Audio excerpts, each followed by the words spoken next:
Hello guys, অনেকদিন পর তোমাদের সাথে একটা ডেইলি ভ্লগ শেয়ার করছি। আজকে ছিল সানডে, আর সানডে সকালটা আমি শুরু করেছিলাম জিরের জল আর এরকম বিটঘুটে মার্কা একটা মোরিঙ্গা পাউডারের জল, আর সাথে ছিল রিফ্রেশিং বেলের শরবতটা। তো এটা তো দারুণ ছিল খেতে। এদিকে তো নিজের পড়াশোনা নিয়ে বসেছিলাম, আর তারপর তো পড়াশোনা কমপ্লিট করে মাথায় মুখে সব জায়গায় দই ঠই মেখে নিয়েছিলাম, কারণ যেহেতু সানডে তো নিজেকে তো একটু প্যাম্পার করতেই হবে। আর তারপর তো দেখতেই পাচ্ছ মিড মর্নিংয়ে মা এরকম সুন্দর তরমুজ কেটে দিয়েছিল, তো খেয়ে নিয়েছিলাম। আর এরপর স্নান টান করে ফ্রেশ হয়ে পুজো দিয়ে নিয়েছিলাম। আর আজকে আমি বাড়িতেই করেছিলাম মনসা পুজো, তো সেটার ব্লগ আমি আলাদা তোমাদের সাথে শেয়ার করে দেবো। তো তারপর তো দেখো আজকে রান্না হয়েছিল চিকেন, সানডে স্পেশাল, তো দারুণ হয়েছিল খেতে।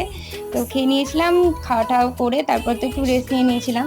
এরপর তো সন্ধ্যের দিকে মা এরকম গ্রিন টি দিয়ে দিয়েছিল, তারপর তো আমি আমার পড়াটা কমপ্লিট করছিলাম। আর এরপর তো দেখি কিচেন থেকে এত সুন্দর গন্ধ বেরোচ্ছিল লুচি ভাজার, তো মা বানিয়েছিল আজকে রাত্রে ডিনারে লুচি, আর সাথে ছিল ঘুগনি। তো আজকে দিনটাতে এভাবেই কাটালাম। দেখা হচ্ছে নেক্সট ব্লগে, টাটা।